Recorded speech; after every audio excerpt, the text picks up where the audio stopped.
of participants has already joined. So shall we start or we should wait more?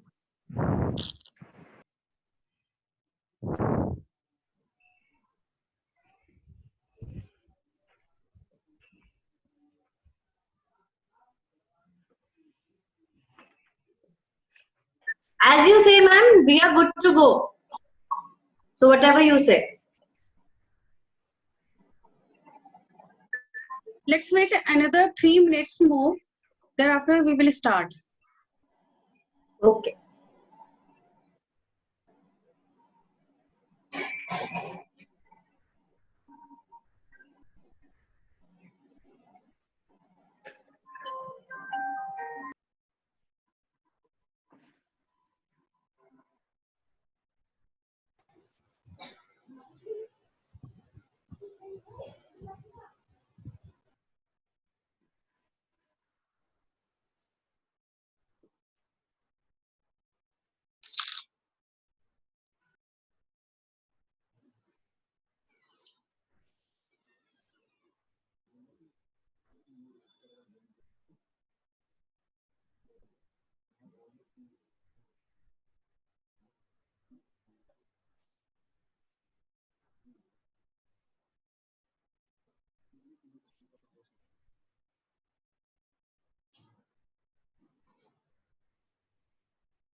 So I think we should start this conference, ma'am, because all the keynote speakers has already been joined.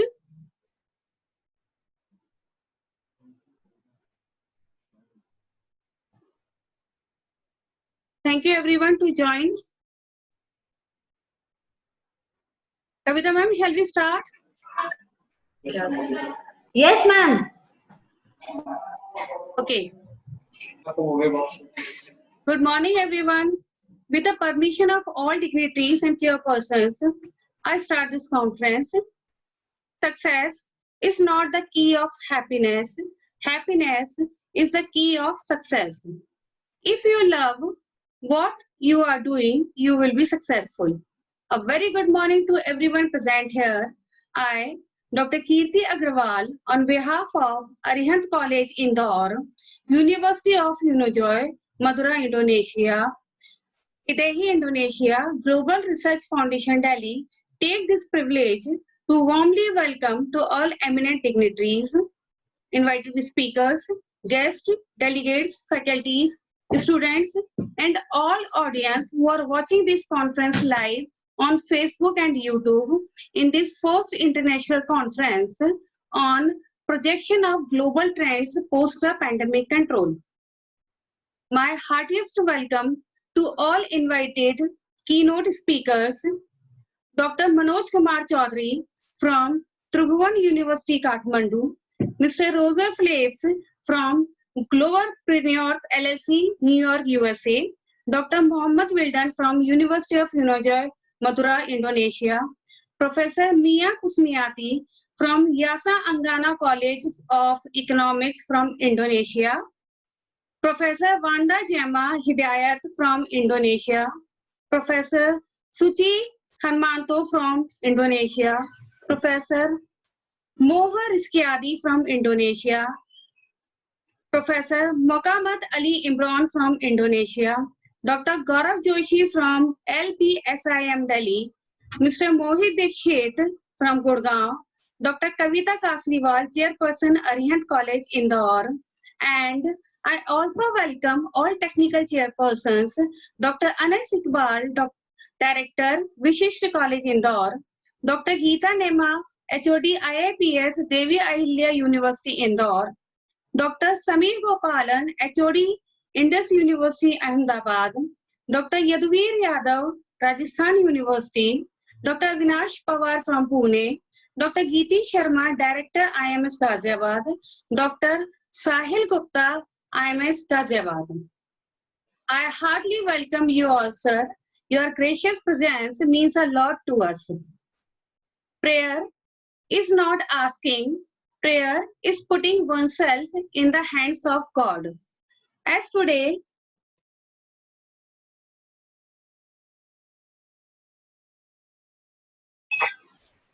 we all online together through Zoom platform. So let's pray to Ma Saraswati. Please share your blessings to each one in this world. Give us strength to fight against this noble cause and make the conference successful. May I request Devendra sir to play audio of Saraswati Vandana?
where the educators are trying to resolve the challenges through online sources. This is an opportunity for everyone who wants to listen to the renowned and eminent experts from all over the world. Experts from Canada, Netherlands, Indonesia, Kathmandu, and India will share their valuable knowledge on challenges in post-pandemic that will helpful in the field of education, management, and healthcare, etc. I am assured that this virtual conference will give you an interesting platform to exchange the expertise experience of both solidarity to update your knowledge and perception toward present COVID-19 situation and post-pandemic challenges. I once again heartily congratulate the organizer and participants of the conference. May it become a huge success. With best wishes, Dr. Renujan.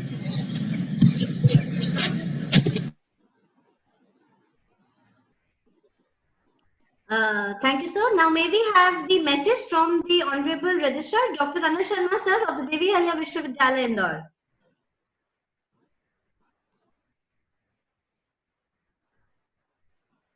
To know that ARIHANT College Indore, in collaboration with Global Research Foundation India and University of Unijoyo Management Department Indonesia and IDEI Indonesia is organizing this Scopus Index second international virtual conference today with the theme Projection of Global Trends with Post-Pandemic Control. As we all know that the current outbreak of novel coronavirus has disrupted the lives of every individual and has become massive challenge in all the fields of economic, management, social, education, etc. It is very important that this conference draws the attention by bringing together the researchers, practitioners, and academicians to have a thoughtful reflection and dialogue followed by collaborative actions. I would like to emphasize the need to get all the participants involved in this virtual conference, implementing the ideas and opinions shared by the experts on trends in post-pandemic and achieve the goal of this conference. This conference can empower all the participants from different areas to utilize the knowledge shared by the experts from Netherlands, Canada, Indonesia, Kathmandu, and India about their strategies to meet with the present situation of COVID-19 today and near future also. I take this opportunity to convey my best wishes to Shri Jayant Kasliwal and entire team of ARIHANT College for an effective, successful and productive conference. My best wishes and regards. Thank you so much, sir. Now may we have the message from the DCDC, Dr. Suman Katiyal, sir.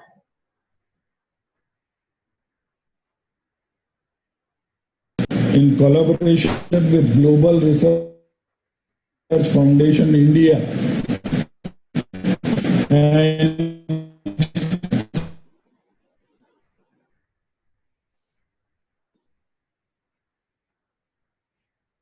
University,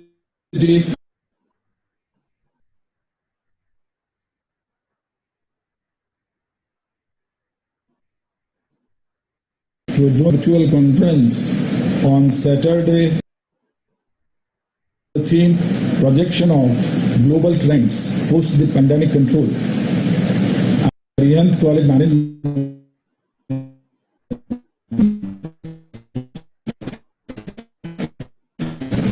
and Dr. Vivek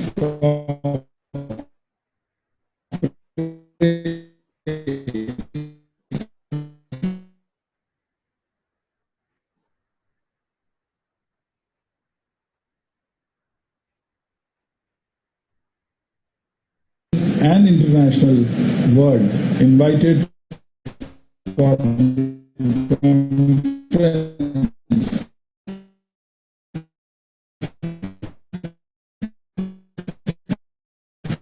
Will enlighten participants and will benefit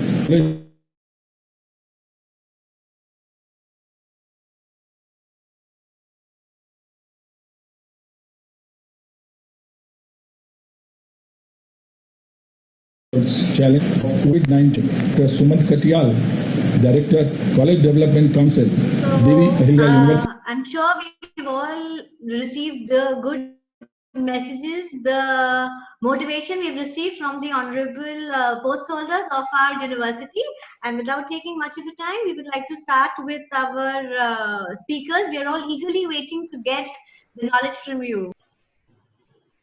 Okay. Thank you so much, ma'am. And thanks all Vice Chancellors or Registrars from Devi Ahilya University who shared their best wishes and blessings to us. Thank you. You all are getting my voice? Hello, ma'am? Yes, ma'am. Okay. So moving forward, I take an opportunity to introduce Dr. Manoj Kumar Chaudhary. Dr. Manoj Kumar Chaudhary, he is PhD for last 17 years, working as Associate Professor at Central Department of Management, Kathmandu, Nepal. Dr. Chaudhary has completed his MPhil and PhD in Management under the scholarship granted by UGC Nepal. He has worked in several government institutions as an expert of research committee. He has been a regular paper presenter at various national and international conferences, including those in India, China, Thailand, UK, and USA.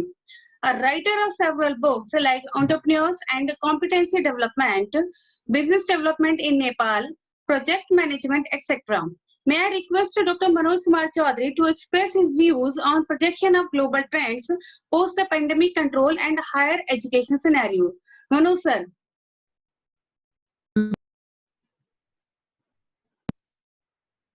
Thank you, ma'am,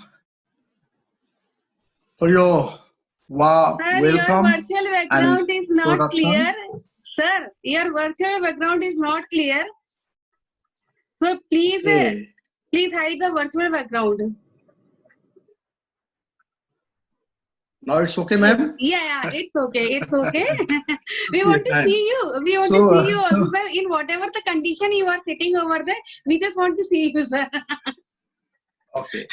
So at first, I'd like to start from the quote of Gautam Buddha as a citizen of this country. So he likely to be said, every morning we are born again with new hope. So what we do today is what matter most. With this,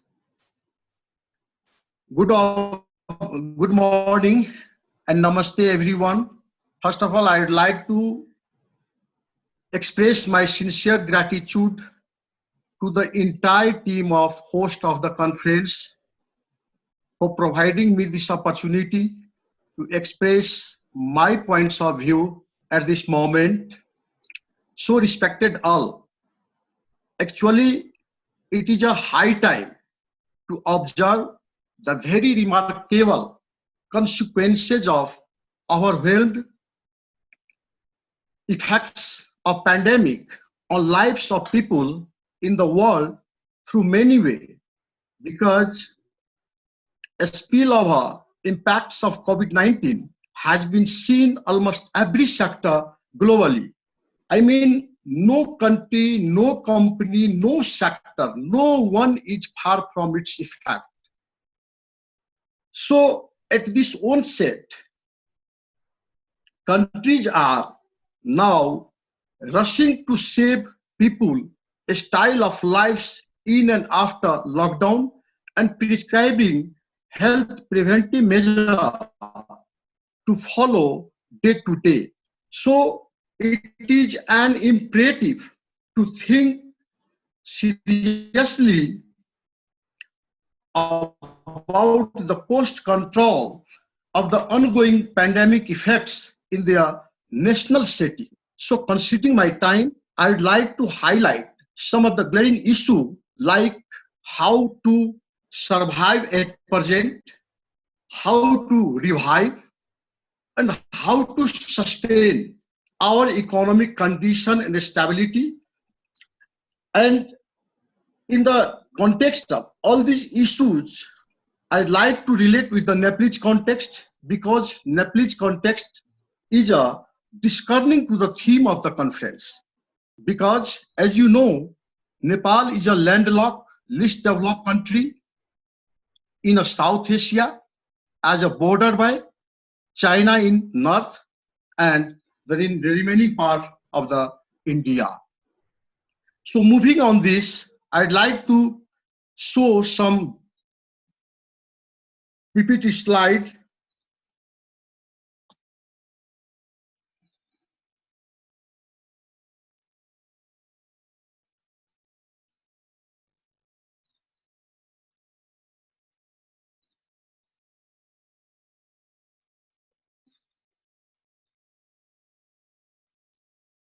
Have you seen? Have you seen? Hello? Have you seen? Yes, sir, it's visible. Okay. So during this pandemic, like other countries, almost all sectors are stock except finding the Corona holiday. Even this global pandemic has forced the Nepal to cancel Visit Nepal 2020, and it is one of the important economic disadvantage for Nepal. I'll elaborate it later on. Talking about present situation, mechanism and approach to address pandemic problem in Nepal is not satisfactory. In so far, Nepalese economy is concerned, Nepal had only achieved an average economic growth of about 4% until 2015 due to several reasons. As you know, like political instability, mass insurgency, lackluster foreign investment, weak infrastructure, low electricity production, and the like. However, post 2015, the country achieved more than 6% of economic growth for the last 3-4 years, with a target of 7% in 2020 to 21.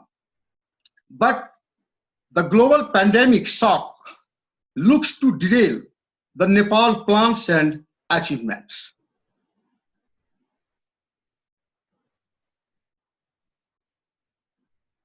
Asian Development Bank recently has projected that much serious economic loss may occur in Nepal due to pandemic effects.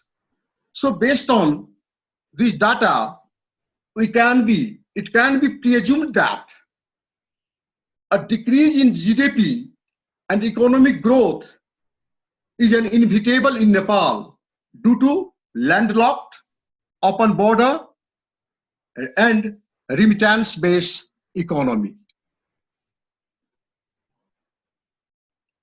These are the sectoral contribution. Though, as you know, Nepal is a well-known as agriculture country where 2/3 population engage in this sector. That data is little bit here changed. Service sector 58, agriculture only contribute 28%. So agriculture sector contributing less as expected by Nepalese people.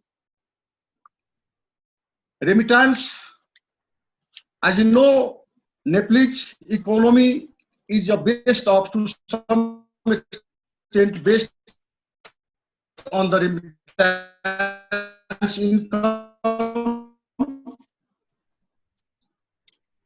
So talking about remittance, foreign employment has not only been the Nepal government issue, but also been contributing significantly to the Nepalese economy in the form of remittance.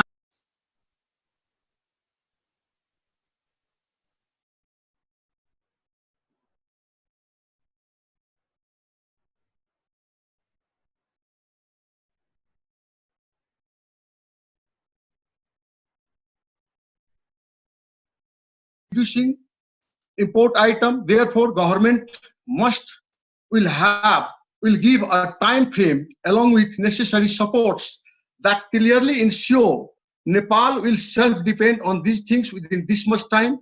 Therefore, countries should think of import substitution production and the diversified source of economic growth and poverty reduction. An improvement of Nepalese economy could be possible by the revival of safe and secure tourism, which has many more value chain rooted in Nepal. The social trust broader framework is required for this. An economic planner should make a strategic plan about how to get benefit from the SAARC, particularly India and China, because of high dependency upon them as a landlocked country. The government should make a possible framework and a strategy about unemployed youth and returning workforce from foreign.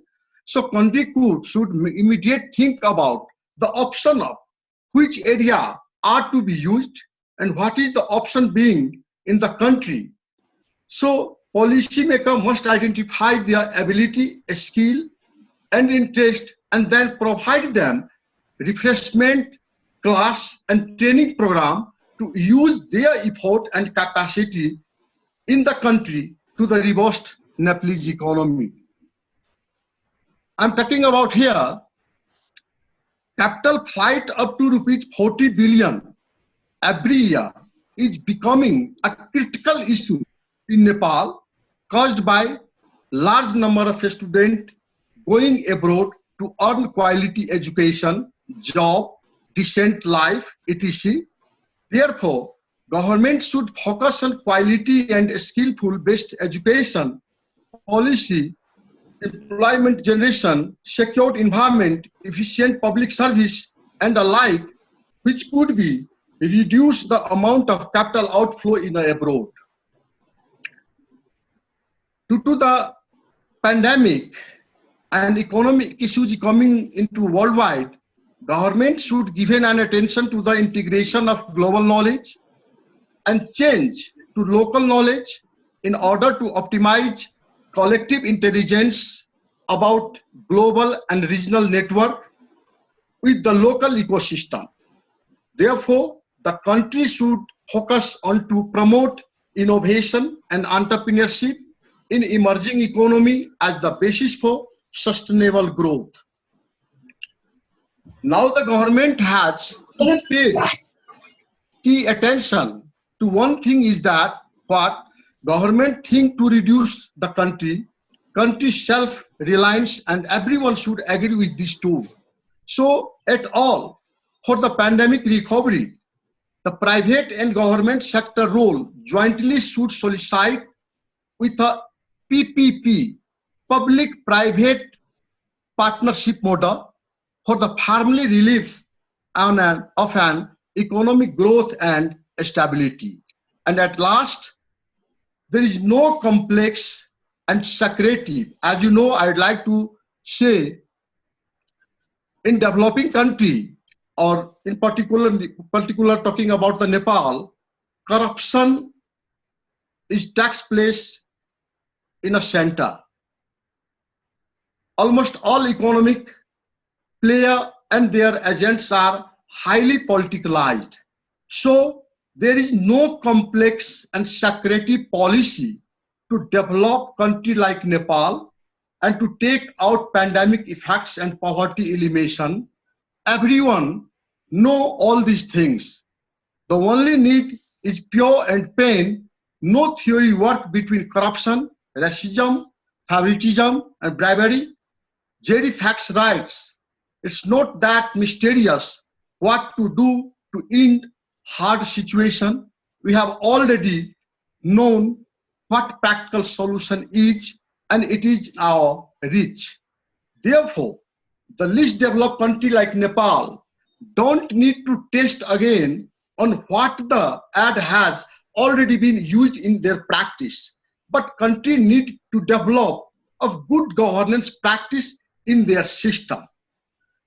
So to reverse the economy, transparency, commitment, honesty, good governance practice in their context, in their organizational setting, in their procedure is required to reverse economy after post control of the pandemic. With this, don't panic. Hope we will rise again. Thank you.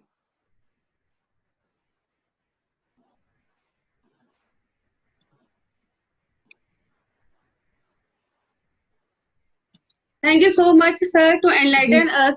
Hello? It is all about my presentation, considering short time, ma'am. Thank you very much for this Thank you so much, opportunity. sir, for to enlighten us with your thoughts and knowledge, and I am sure this will help to our education fraternity. Those who are writing a research paper on global economies or the developing economics like Nepal and all, so such kind of data would be quite helpful to those researchers also. And as you say, sir, the corruption is there in Nepal. So, sir, corruption is everywhere, and every country needs to do with on the policy of PPE, public-private partnership. Yes, Yeah. so that will be fruitful to all the countries, I believe so. So, sir, that was really a nice speech. Thank you so much. Thank you very much, ma'am. Thank you very much. Sir. And now moving forward, it's an honor for me to introduce our next keynote speaker, Mr. Roger Phillips from Canada. Mr. Phillips is the managing principal of Globalpreneurs LLC, a New York-based management consulting and entrepreneur education firm. Mr. Phillips has 2 decades plus experience in the financial services arena with an immense experience in all aspects of special situations and distressed corporate advisories.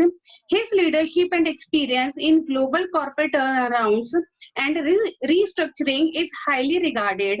As executive director at JP Morgan Corporate and Investment Bank, Mr. Phillips led the asset servicing coverage of global insurance businesses. Mr. Phillips advises public trustees or resolution professionals in India on the Insolvency and Bankruptcy Code of 2016 mandates involving complex resolutions and multiple stakeholders such as public sector banks, investors, labor unions, and bankruptcy courts. Mr. Phillips holds a master's in business administration from Columbia Business School, New York, a master's degree in engineering, University of Canada, and a bachelor's degree in engineering, IDEI, India. May I request Mr. Phillips to share your valuable thoughts on projection of global trends post-pandemic control and opportunities and challenges for globalpreneurs. Mr. Phillips, over to Mr. Phillips. Good morning, Dr. Agarwal. Good morning to everybody. Good morning. Yes. I hope everybody can hear me. And thank you for the wonderful introduction. Now, considering that it's a little bit late here, yes. We are very sorry for the same, but there is a huge difference between the timings and all. No, I was simply apologizing because I took the liberty of not putting on a tie. But that said, a very good morning to everyone. And I am hopeful that, I certainly may not be able to share anything as profound as Dr. Chaudhary just did. But hopefully I can share, our views around what's happening with the pandemic here in North America, both in the United States and in Canada. And certainly to the extent that some of these things are universal and are probably being shared across many countries, the learnings and the messaging from COVID-19 might be more universal than we all realize. That said, is everybody able to see my screen? Yes, it's visible. Okay, so I don't know if you see myself or do you see the actual presentation on the screen? Are you able to see the actual presentation on the screen? Is there something on there? This is only a cover page that we Yes. just can see. Yes, Global Research Conference, COVID-19. Yeah. Excellent. Okay. I won't have as many slides. I actually just decided to keep it short and simple and have it more like a Q&A. And I think that I would like to keep it fairly interactive. So feel free to interrupt me or ask questions. So I'll just maybe cover very quickly, very briefly, the trends that we see coming out of COVID-19. So what I'll cover really is, I'll cover the trends that we see that started out as being temporary and then probably quasi-temporary, and then I think they're going to be certainly more permanent, some of these things. And then I'll just very briefly touch upon some of the other issues. So to dive right into it, I think the first thing that we are telling our clients and certainly entrepreneurs and business folks is that in COVID-19 and coming out of COVID-19, your projections are likely to be wrong. So businesses, big and small, that are planning and looking at trends, trying to model the future demand, future supply chains, chances are the projections are going to be wrong. The only question really is how wrong. You may get it right maybe in the short term, but certainly coming out, there is so much uncertainty and volatility in COVID-19 that what could be correct for this week could be entirely wrong the next. And this really doesn't come as a surprise. Part of the rationale is because the world hasn't really seen anything of this magnitude. We've had pandemics before, but I don't think we've ever quite had the magnitude of pandemic that we're facing right now. So it's not surprising. And like I said, feel free to, in the Q&A, just we'll elaborate on each and every one of these points. But the first message here is that no matter what you're doing or how you're projecting your business to be, it's likely to be wrong.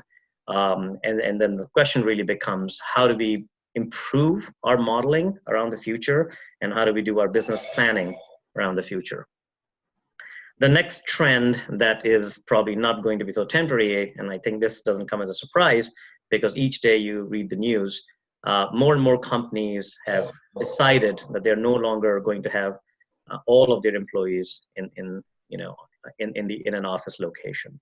So remote work has become a reality. Just like we're having the conference today as a remote conference. This is not a one-off thing. I do believe that we will have some resumption of normalcy in terms of people coming back to their offices. But that said, there will always be a certain component, bigger than ever, that will be a work from home or work remotely population. And if you look at Google and Facebook and some of the larger tech names, they have announced that by the end of the year, they're expecting those numbers to be approximately 50% of the workforce. Again, things like manufacturing that do require more in-person presence, there's already a trend towards robotics and automation. So that we just see that accelerating. We're not seeing any change in that. If anything, that's accelerating the trend that people will be working remotely. The third one, again, speaking of manufacturing, is that for almost 2 decades or maybe 3 decades, in manufacturing, we've had this concept of just-in-time manufacturing, especially from Japan and all of these interesting learnings. What we found in the pandemic is that it's the reverse that's true, because what was true for a global supply chain where you didn't want to keep too much inventory and you just did, just-in-time type manufacturing no longer applies because supply chains can and will break down. Even the United States and Canadian border is shut down, for example, until May 26th.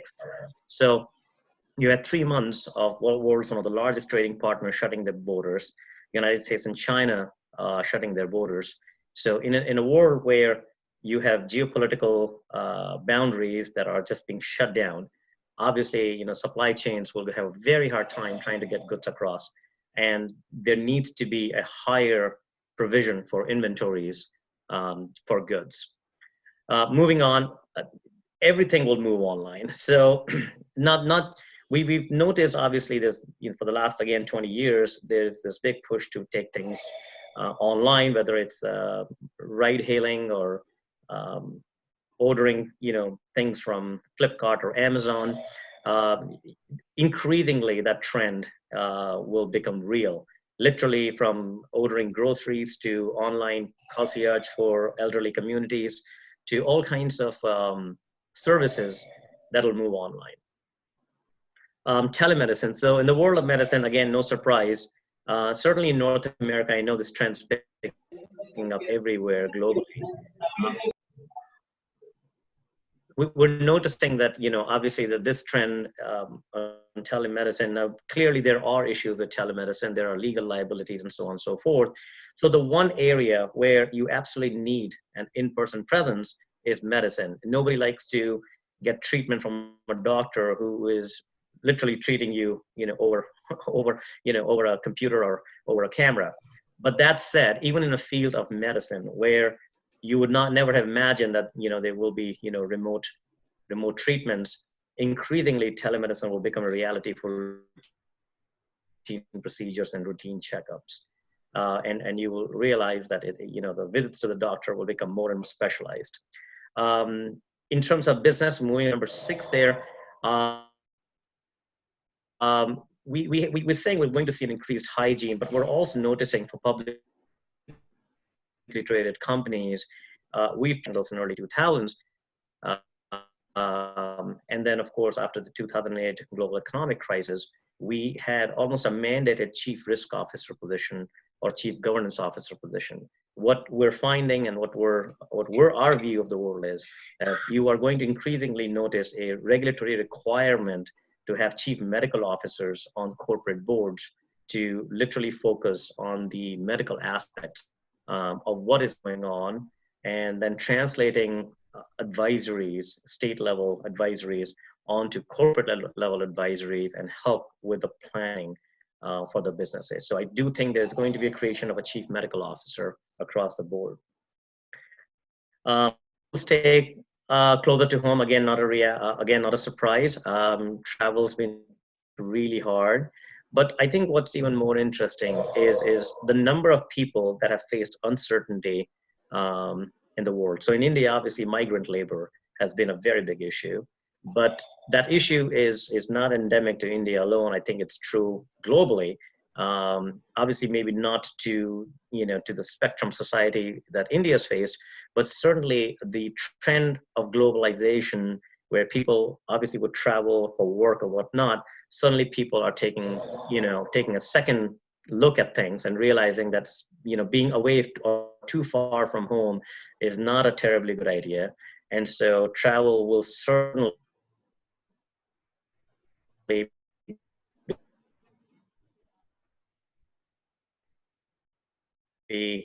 changing the way things moving forward. But just business moving forward. So the first one is this sort of general hatred for China that everybody seems to share. And can everybody hear me? Yeah. Please go ahead. So it's the universal hatred for China that comes out in polite terms. So the question is, China's place in the world is really being questioned. And it's increasingly clear to most governments is that as far as manufacturing is concerned, there is such a tremendous concentration risk that most industry in China, be it generic drugs to actual branded drugs to you name it, robotics to computing. China's got obviously the manufacturing. So the issue is, is in the new world order coming out of COVID-19, what happens with China? The next issue there is privacy. I think somebody's speakers on. I think, oh, that's better. Thank you. I think in terms of technology trying to track people to improve their health, privacy has become an increasingly big issue, an increasingly debated issue. There is a balance, I believe, between personal freedom and obviously, trying to do good for society and dealing with public health issues and so on and so forth. The problem with not so temporary government programs, or rather the temporary government programs, are that they're almost never temporary programs. So any tracking software, any product that gets developed, particularly for COVID-19 by corporations that invades privacy, how serious is that issue, and what's going to happen with that? But that's going to be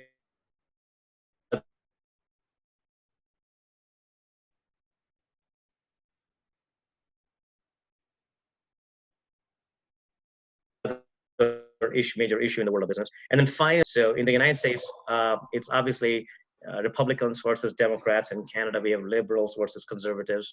In India, we have Modi government versus obviously BJP versus Congress versus a host of other parties. But almost very quickly, any issue relating to COVID-19 is used by political parties, and the issue becomes who's in power and who's making policy and how you spin the news.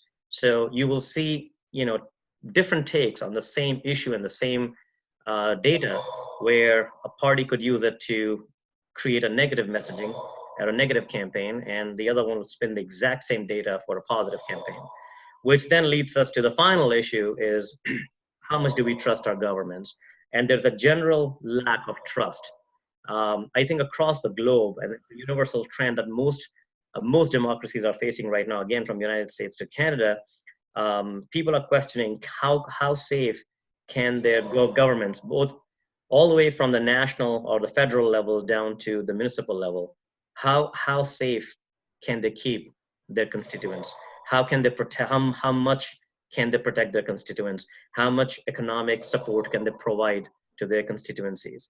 And I think there is a substantial lack of trust in the governments, which clearly will impact businesses moving forward. With that said, I'll just maybe spend a quick second talking about who we are.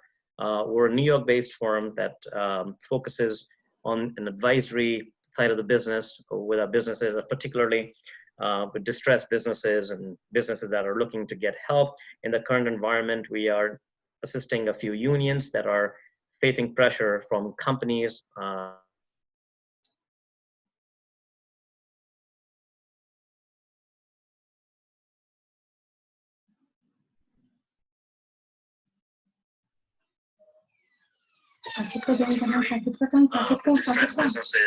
Businesses that are looking to get help in the current environment. We are assisting a few unions that are facing pressure from companies with regards to layoffs.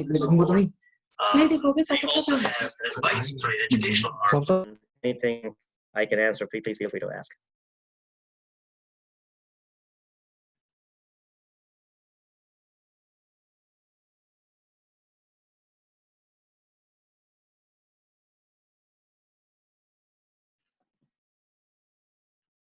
Lost everybody? Is everybody with me still? Hi Roger, this is Mohit here. Mohit, hi.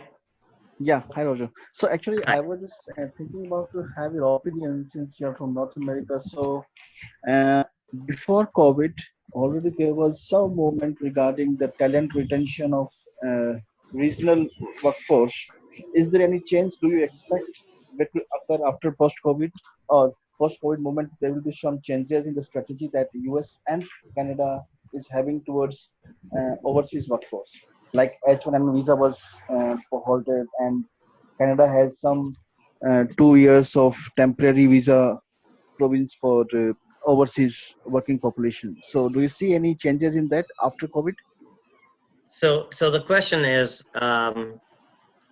just for everyone's benefit, the question really is, do I, and I think I'll rephrase that question into a two-part question. The first question is there a general impact on the labor workforce in North America? And I guess part B is more specific around visas, work visas for United States and Canada. Is that correct, Mohit? Is that the kind of is that the question? Yeah, because there was a movement in US regarding the overseas workforce because the Trump government was trying something. Maybe it's a political issue over there, but they had some very clear indications for overseas workforce that they want to prioritize their own just to tackle the unemployment numbers in USA. So let me address that quickly. Absolutely, no question about it. And I think the most important takeaway, especially in this conference, I think would be to talk about the impact of COVID-19 on the workforce. It's a अभी तो 70 very good question. I think um, particularly for students who are looking to get employed and whatnot. So the short answer is yes. The unemployment rate has skyrocketed. I'll get into the specific numbers and this morning's news as well. Unemployment numbers in North America obviously have skyrocketed. You had 40 million people that were unemployed. So just to put that into context, that was translating to roughly 20% of the workforce. And we have a Trump government, obviously, that had unemployment down to 3.3%. So skyrocketing in 3 months or 2.5 months from 3.3%, which is a United States record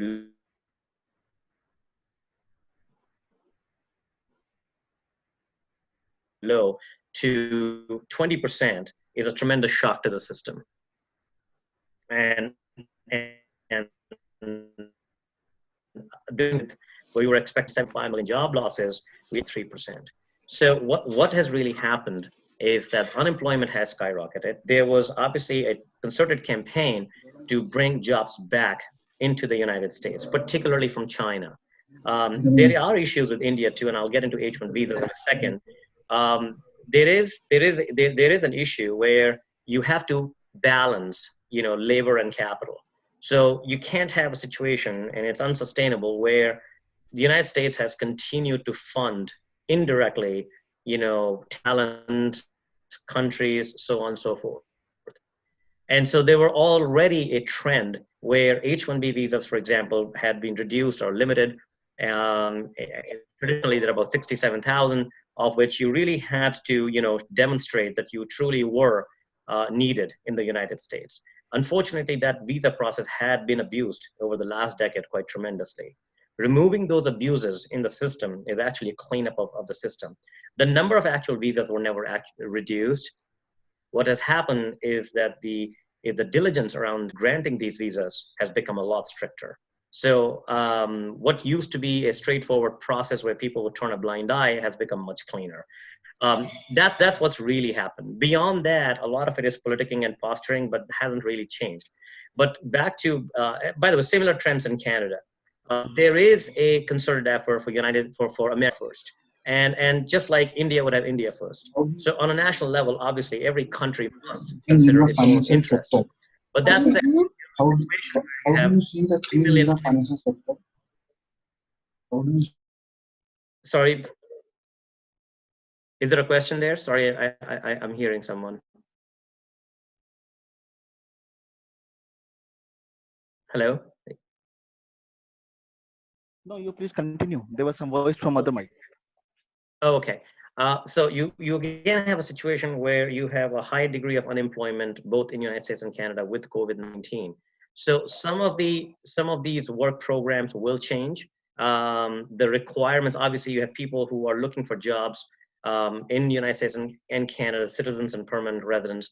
And so it'll be harder to make a case that there is no citizen or a permanent resident who can do these jobs. So there will be a temporary shock. Now, in the long term, however, I don't see that changing in the sense that you will get back to some degree of normalcy where you do need talent. North America has always been a country of immigrants. It'll continue to be so. That said, the numbers would change, the politics of it would change. So I would not read anything beyond a temporary measure, let's say 12 to 24 months moving forward. But that said, again, I don't think it's necessarily a bad thing. I am one for always advocating entrepreneurship and developing, countries' own economies. India, in particular, I know Modi's speech that actually obviously talks about Atmanirbhar, right, which is self-reliance, self-dependence. I know there's a lot of politics around that speech, and it's been misinterpreted. But the message is the same. It's as true for the United States as it is for India. Each country does need to have a fairly high degree of entrepreneurship and build its own industries to reduce reliance, especially in times of political shocks or pandemics or so on and so forth, and strengthen its economy. You can't have a system where you just have, in the name of globalization, have mass exodus of talent going to other countries, and all that remains is as Dr. Chaudhary was saying, is remittance-based economy, where talent either comes back or just remits capital, and then that funds, some tertiary industries. You need some true entrepreneurship, some true groundbreaking entrepreneurship. It can't be, for example, Uber was successful in the United States, so let's do Ola in America, in India. And Amazon was successful in America, so let's do Flipkart in India. There needs to be an actual original, and there's a very famous book called 0 to 1 that I strongly recommend for budding entrepreneurs to read. You need a level of originality and entrepreneurship in any country, obviously here in India. I hope I answered your question, Yes, Manoj. thanks. Yes, No, yes. it's- Anybody else? Thanks, Anybody else wants to ask any question from Mr. Rosa? But this would be our only last question, because I know that Mr. Rosa is well versed about all the sectors like financial, investment, or marketing, etc. But we have a limited time. So anybody else wants to ask any question? All the audience, delegates, faculties. Okay, Mr. Felice Rosa, can I ask one question? Hello. Sure. Yeah. Yes, How do I you can hear see? you. Yeah. How do you see change in financial sector? As you know, these days the people are very worried about where to invest, what will be the scenario of financial sector around the world. So how do you see the change after this pandemic or during this pandemic? So the financial sector really, I think what you're referring to is capital markets. How do you see the markets getting impacted? So if you look at the action in the three major averages in the United States, Dow, NASDAQ, and S&P 500, they are flirting with both. NASDAQ certainly is, obviously that's technology driven, it's flirting with all-time highs. And it's remarkable the comeback that we've had. Dow today captured 27,000. We see even Sensex in India coming back because most of these equity markets trade on sentiment and they would have some kind of a recovery. I think the more telling canary in the gold mine is the credit market. So if you look at what's happened to the credit markets or the corporate bonds, which is far more stable in terms of telling you the story, but there has certainly been a deterioration. And I think this is a record wealth redistribution story, where the largest of companies have survived and the weaker players are going to get washed out. So companies with very, very strong balance sheet with a tremendous amount of cash and liquidity on the balance sheets will survive the shock. That's probably true for oil and gas, where you still saw oil prices even go negative. You will see that for banks that have exposure to larger hedge funds that'll blow up. You will probably see that for insurance companies where the portfolios are getting hammered with their investment portfolios. So I think the short answer to your question is it depends within the markets. There will be places that will get completely demolished, and there will be places that will do exceptionally well. So if you look at obviously Zoom stock, we're all using Zoom, and despite people's reluctance to use Chinese products these days, Zoom stock in New York closed, I think as high as 225 yesterday, closed over 210, which is an all-time high. Again, tech companies, doing really, really well. Many of them, from Adobe to Microsoft to Google, Amazon, obviously. Anything that is a tech-based firm obviously has been a big gainer from all of this COVID-19, and they're doing really well. other industries have sort of lagged. But again, there are even in every sector, there are going to be companies. So their sector plays, so airlines have been demolished. They're dependent, obviously, upon government support at this point. To the extent, there's still a big question mark on the survival of some of these companies. Virgin Atlantic, for example, Virgin Australia filed for bankruptcy. You had movie theater companies that are filing for bankruptcy. So in certain sectors, and obviously depends on how bad things turn out to be, there will be the weakest player in almost all sectors that might get wiped out, and the bigger players will gain market share. So in terms of investments, or we're telling many of the investors is to obviously have a core focus on liquidity and governance, obviously, of the management team, the flexibility. But most certainly, big corporate debts on the balance sheets are a no-no, and it's liquidity or cash is the name of the game. Obviously, and markets, they are finicky. So I think the volatility will continue, although the markets have come back. But yeah, for the long-term investor, there are still plenty of opportunities to go out and invest, especially in entrepreneurial smaller companies that are looking to do groundbreaking technology work. Okay, thank you so much. That was very helpful for all the people who are worried about financial sector. I think there is one question with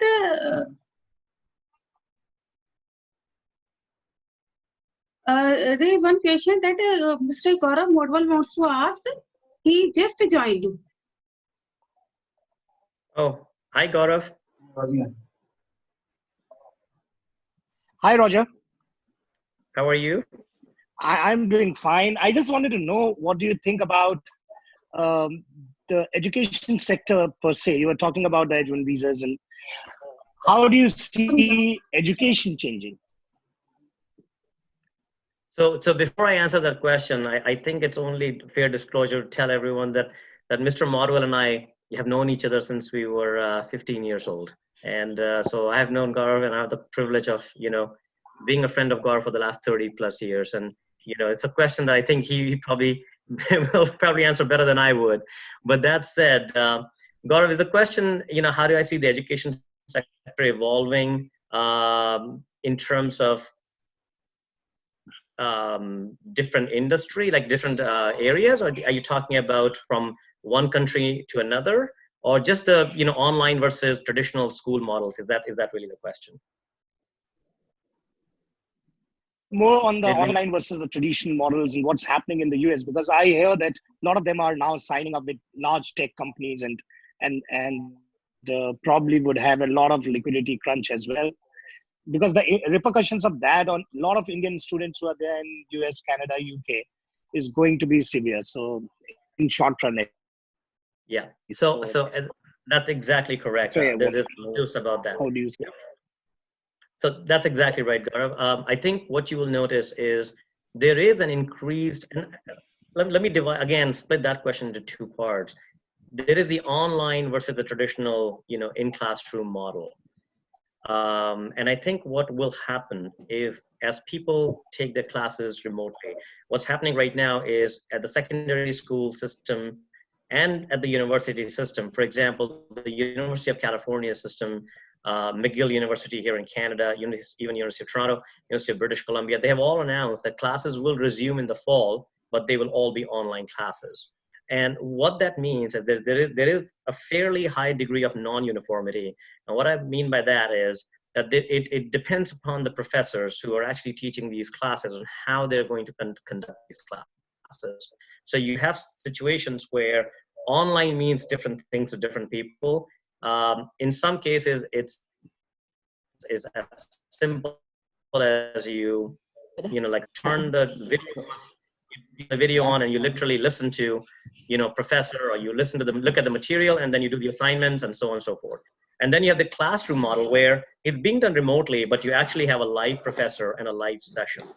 And I think in the long run, you're going to have a combination, but for the most part, top universities are going to move towards a live session. So you still have professors. It's just that because of social distancing, you may not have to come to a classroom, or it may be more relaxed from that perspective. The part B of the question, where you're talking about visas and so on and so forth, I think once the quarantine start getting, coming off, once the lockdown start coming off, there's obviously going to be increased mobility and more air travel. And so the schools will, however, obviously they will increase enrollments and they will get international students. I think one of the issues, however, that's coming up over and over again is the tuition. And what's happened is that tuition's almost doubled over the last 10 years at top schools in the United States and Canada. And so many of the students are protesting that you don't even have in classroom sessions anymore. Do they really need to pay those kinds of heavy fee structures? And that's where even top business schools are struggling, because the messaging is that, is it really worth it? Is it really worth it to go to a traditional university and pay, your parents' hard-earned income for those 4 years or 2 years in master's or 5 years of PhD, when you can acquire most of that content through online programs? And would it not be better? So people are really examining opportunity cost for most of these courses and recognizing that perhaps the value of an MIT degree is not as high when you factor in the costs, as opposed to a lower ranked school which costs you maybe just 20% of an MIT cost. So there is what's happened is that online has become a great equalizer. But again, I think the top universities do have the type of funding and faculty to carve a name out for themselves. The question is how much more? And I think it's an open-ended question, Gaurav, and I think that's going to get answered over the next 2 to 3 years as education evolves. Hello. Hello, sir. This is Dr. Chavi Saxena from Indore. Roger, sir, I would like to ask one thing. The online courses and online classes are numerous, but can there be some sort of authentication or some sort of standardization? As you have said that MIT is having a significance.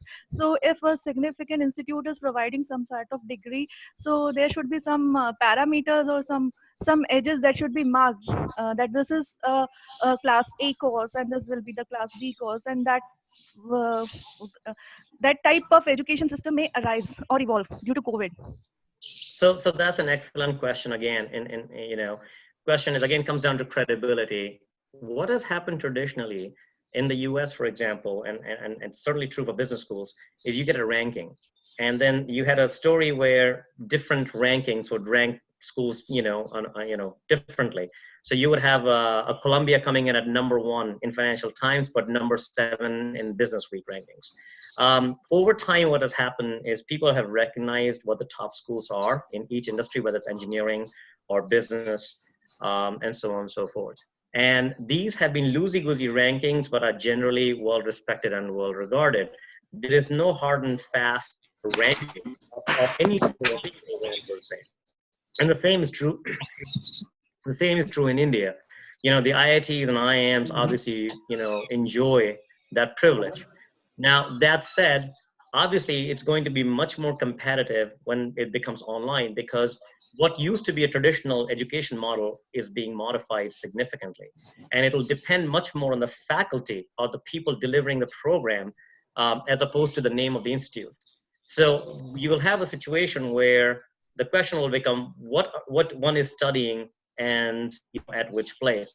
So you could have a situation where someone is studying mechanical engineering at a particular school, and that particular school might be extremely famous for mechanical engineering because of the faculty, but not overall for engineering, simply because that particular faculty member or that particular course has become very recognized in the online model. And so again, I go back to the issue. This is an evolving issue right now. There are more questions, there are answers, and everybody is striving, obviously, to get dominance in the online field. I'll give you another quick example. Harvard just introduced about 40 free courses, and these 40 courses essentially act as a feeder into the traditional model. So the large schools, the budgets are still trying to figure it out. They're competing with each other as well as with the smaller schools. The smaller schools are trying to take market share because online education is a great leveler. And it really now becomes a situation where both the content as well as the overall education gets more customized. And the customer can actually see it's no longer, you cannot hide behind a piece of paper. because your skills are obviously, you know, getting developed, you know, on a more customized basis. And that's sort of where things are going in education. But again, there are still more questions than there are answers. And there are no, as for accreditation, by the way, I think you had a very good question on is there a hard and fast way of coming up with accreditation or rankings? I know in India, UGC provides accreditation to universities. In the United States, there are a couple of accreditation bodies. There is, in fact, one for providing certificates as well. But again, it goes back to, you know, it used to be the norm that somebody who's studying in America, regardless of which school, you know, seemed to have an edge in a local job market in India. That's no longer going to be the case. I think the employers and the investors, they're all going to demand excellence regardless of which school they went to. No longer is it going to be sufficient to say that, you know, I went to so-and-so school and therefore I have an edge. I think it's going to get much more democratized, and hopefully the rankings will follow, but it will be a complicated procedure, and it will evolve over the next couple of years. Sir, that will be more of a competency testing of an individual person. It might be the professional or technical competence, the level the person exhibits after the online classes.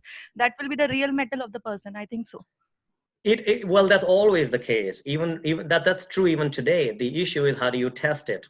Because an employer can have a uniform. You don't have a standardized test, you know, after you come out of one of these schools, right? You don't write an SAT. You could have a standard. So some employers do have, you know, tests and things of that nature.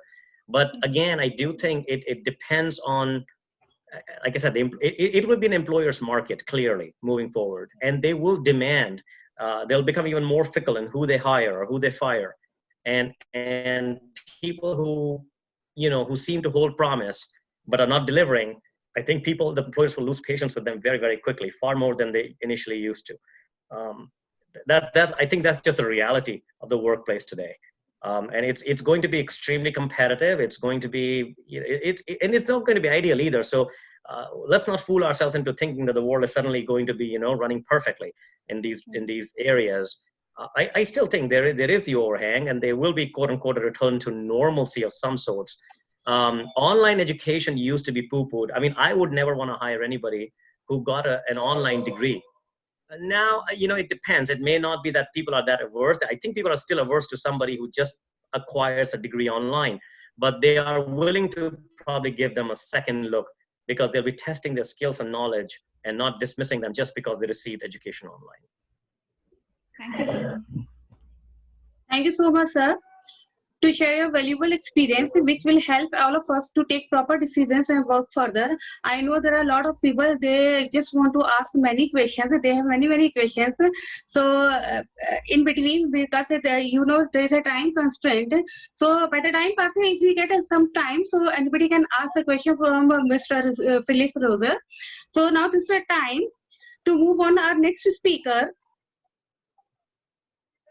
Thank you, Dr. Agarwal. I appreciate it. And I think if you can share my information, anyone's welcome to drop me a line through email or text me, and I'm happy to answer questions offline. Yes, surely. So please be with us.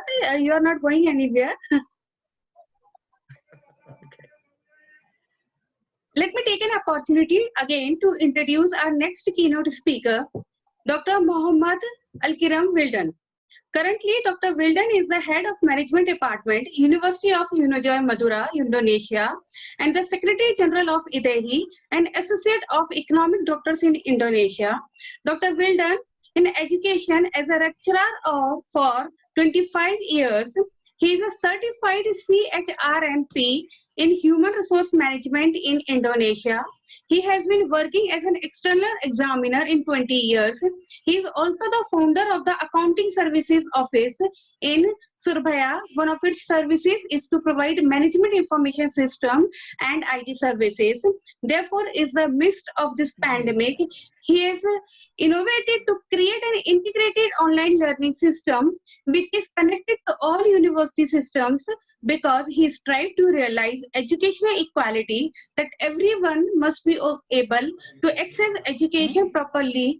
Therefore, he would like to share about the best practice of learning management system in pandemic situation. So, over to Dr. Wildan.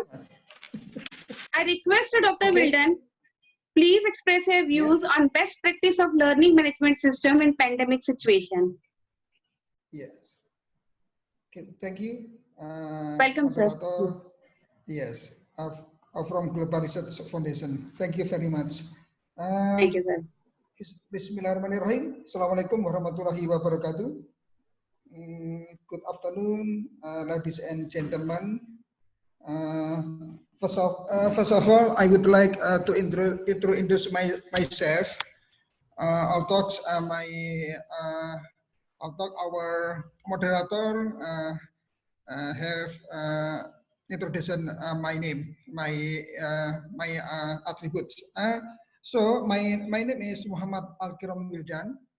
I am chairman of Management Department, University of Trunojoyo Madura, Indonesia, located in Madurisi Island, East Java, Indonesia.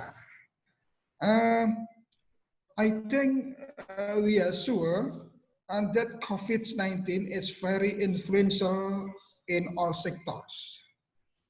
One of is the education sector. So, in this opportunity, I would like to present my article with the title is Best Practice of Learning Management System in Pandemic Situation. I would like share my slide. Okay, wait a minute. Okay. Yes, yeah.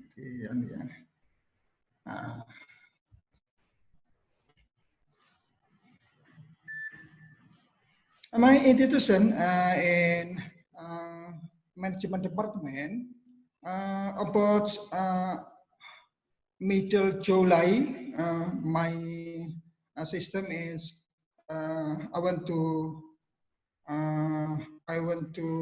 launching my digital management system. I want to explain my management strategy based in management department. First phase in about 2018, human resource lecture and student quality management.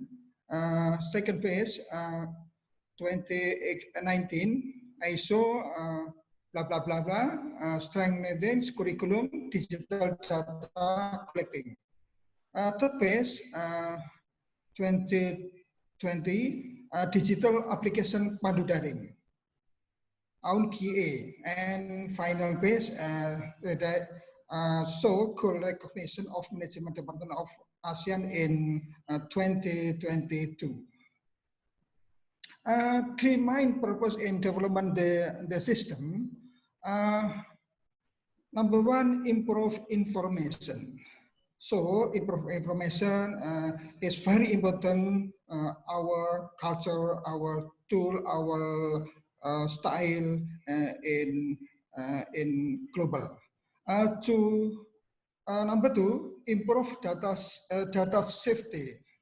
Data safety is very important because digital world is very important. So it's very important to my institution, maybe our institution. Number three, reduce cost. Reduce cost is efficient cost too. Two efficient costs. Overview in the future, and the online system will become the main model and basis for social activities between people. Online system provide many advantages, convenient, and can be applied in all lives. Its application is like integrated learning in network or pandu daring for an educational institution is necessary. If not, the institution will certainly be abandoned by its stakeholder.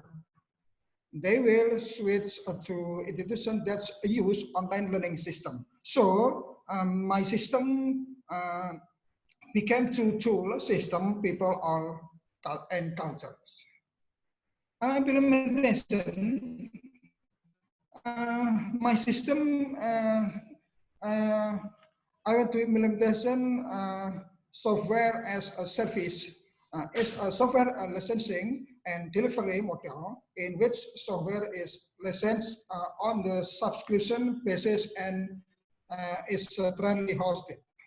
It is something referred to as off-demand software. So, and was formerly referred to as software plus service. Development based by leasing or purchasing a custom built software license that is development process under supervision. This is the seeds of offline learning and will be used for further development. I think it's very important about digital learning, budgeting for maintenance costs. And finally, Pandu Daring will be launching my digital program, launching early July.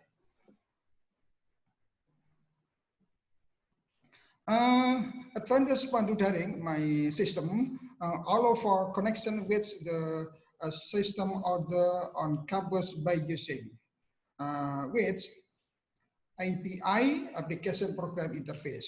Thus, it can connect with main campus system. Database and information stored in its integrated and direct user control. In this case, management department. The system, wait a minute.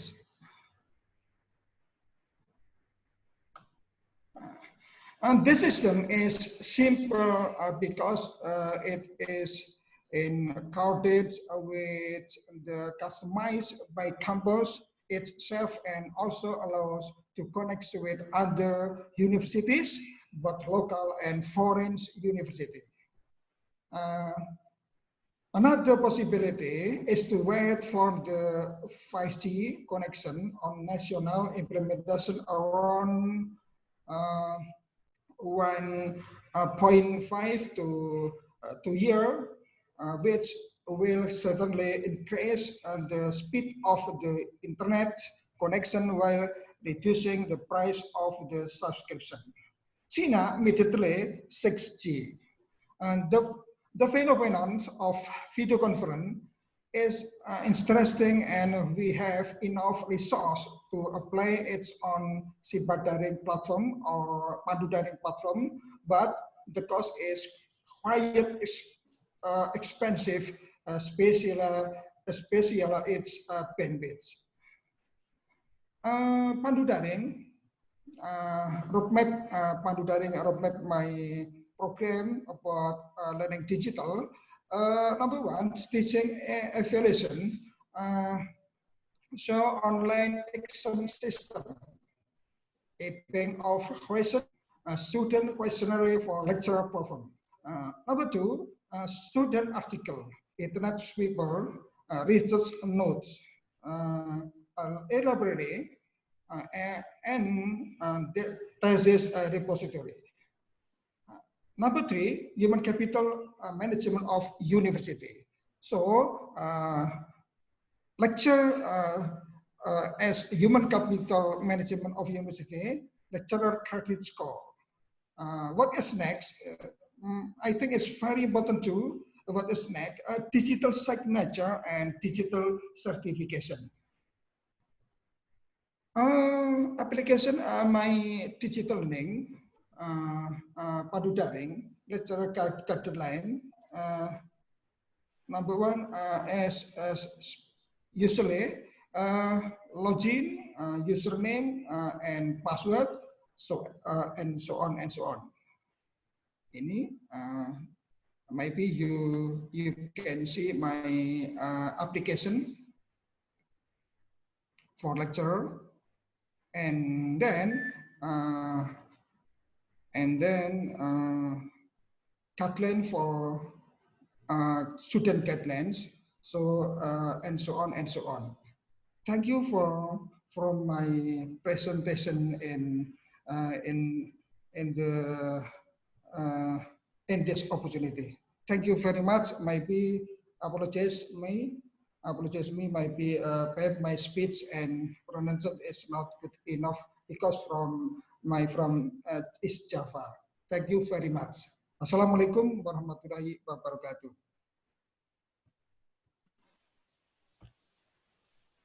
Thank you, Mr. Dr. Kirti. Thank you. Please touch your moods. Okay. Okay. Yes. Yes. Yes. Thank you. I'm so sorry that was on mute. That was on mute.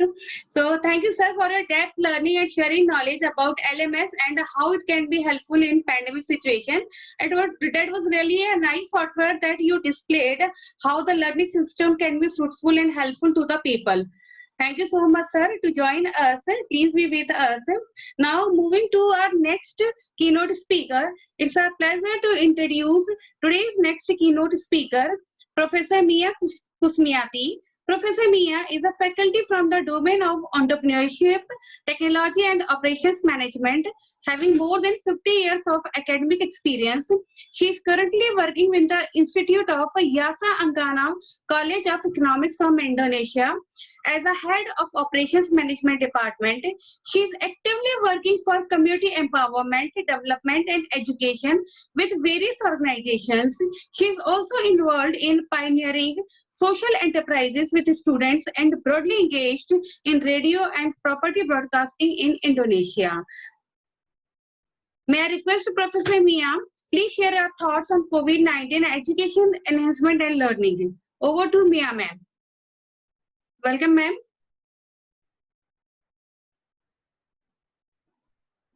Ma'am, please, unmute your audio.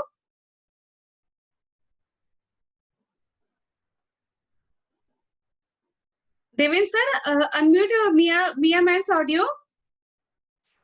Mia ma'am. Yeah. Okay, now ma'am. It's audible now. Yeah. वापस हो गया ma'am. No. Okay. Mia ma'am, kindly check your audio. It's on mute. Yeah. Okay. Okay, sudah Yeah, after? ma'am. Yes. Okay, Yes. thank you. Bismillahirrahmanirrahim. Assalamualaikum warahmatullahi wabarakatuh. Good afternoon, ladies and gentlemen. My regard for guest speaker, Virtual International Conference Committee who worked hard for the success of this event, and moderator Dr. Kitty. Yes, Dr. Kitty. Yeah. Thank you. For inviting me. Thank you everyone. You're most Thank you welcome, ma'am. Most for welcome. everyone to participate in this special forum. I also applaud to the organizer of this event. Thank you. I am Mia from Indonesia. Very happy to meet you all. Warm greeting to everyone from Indonesia. Sep kesehe. Ladies and gentlemen, it was ladies and gentlemen, it was just yesterday when the world was shocked by the outbreak of a disease caused by a virus called corona, or known as COVID-19, right? And we have on March 11, 2020 said this outbreak as a global pandemic. The speed and transmission of the virus through human contact is difficult to predict because social activities that cannot be avoided are the biggest causes of COVID-19. This has become a tough choice for each country in setting policies to prevent the spread of COVID-19 because it has a negative impact on various aspects in life in society. As we know, limiting social interaction can hamper the rate of growth and progress in various fields of life. But there is no other choice because this method is the most effective. The effect of lockdown and social distancing policies during the COVID-19 also touched the fall of education globally. The government decision in each country will suddenly had to diminish or move the learning process from school to home, causes panic on many parties, right? Okay, especially in the education sector, the unpreparedness of school stakeholders to carry out online learning is major factor in this chart. Even though the government actually provides alternative solution in assessing students as a condition of increase of graduation from an educational institution in an emergency situation is it is today. The transition in the way of learning process for to follow the path that can be taken so that learning can take place. And the choice is to use technology and the internet as online learning media. The use of technology and the internet is also actually not without problems. Many factors hamper the effectiveness and optimization of online learning, including for one, is technology adoption is still low. And number two, limited facilities and infrastructure. It is sacred the teacher will first is still very low, let alone to meet this thing, to meet the basic needs of his family. There are still many teachers who struggle. The same thing happens to students who are not all parents of students are able to provide good technology support facilities, especially those whose economical are weak. And number three is internet network. Online learning cannot be separated from the use of internet network. Not all schools are connected to the internet, so teacher and student are not used to using it. Besides that, another obstacle in that the geographical location that is not reached by the internet network is an obstacle for teacher and student during online learning from home. Okay, and number four is cost. Yeah, the need of internet network is online learning is a sparty problem for teacher and student. Quota internet, both for the need of the use of the internet has become very shorting, and many among teacher and parents of students who are not ready to increase the budget to buy an internet quota, right? Okay, ladies and gentlemen, the online learning method is actually not new because in some countries, especially in development countries, this activity is used to be done. The learning process in tertiary institution, both domestically and abroad, is familiar. However, for learning at the level of elementary and secondary education unit are not yet familiar. So it takes careful preparation so that it can run well. Environmental change that occur will result in change in civilization that have an impact on the way or learning technique that are commonly done. Okay, in the current era of technology, it is possible for the next teaching and learning process to be online and homeschooling. So, learning process to be online and homeschooling, where school from home policy established in all countries experiencing a pandemic will be starting point of the education revolution. Now, change in civilization and learning method required education stakeholders to prepare themselves to keep abreast of the time. No one can deny or reject the rapid development of this technology. If there are those who deny or reject it, it means that they have prepared themselves to be left behind and even be crushed by others. Okay, technology is like two blades, each of which has an equal rule, namely the positive and negative side that will give effect to human civilization going forward. And the file of education, technology literacy should be studied by all education stakeholders. The things that need to be understood by education stakeholders are, for one, is government. The role of government is very important in determining policies related to the national education system. All educational institutions must obey the rule set because national education has the same goal in effort to build the nation. In an emergency situation like this, the government quickly issues a policy regarding implementation of online teaching and learning activities and homeschooling, even though the rules are not binding. Okay, in other situations, this policy might be continued from another perspective. where technological advance enable the implementation of online learning, which is supported by the abilities of the wider community who are already mostly proficient in the use of technology, it is undeniable that there is possibility that this policy will continue and become a decree made by the government to be implemented by all its citizens. The government must have prepared rule to set this policy, because the trend of the global community cannot disparate from technology and the internet. And for number 2 is education institution. Educational institute is must be prepared to activate change in human population. The impact of COVID-19 pandemic provide valuable experience. How the role of schools so far as a central educational institution is meaningless. Educational program implemented in school that were considered very important because they have a significant effect on the quality of education now seem to be meaningless.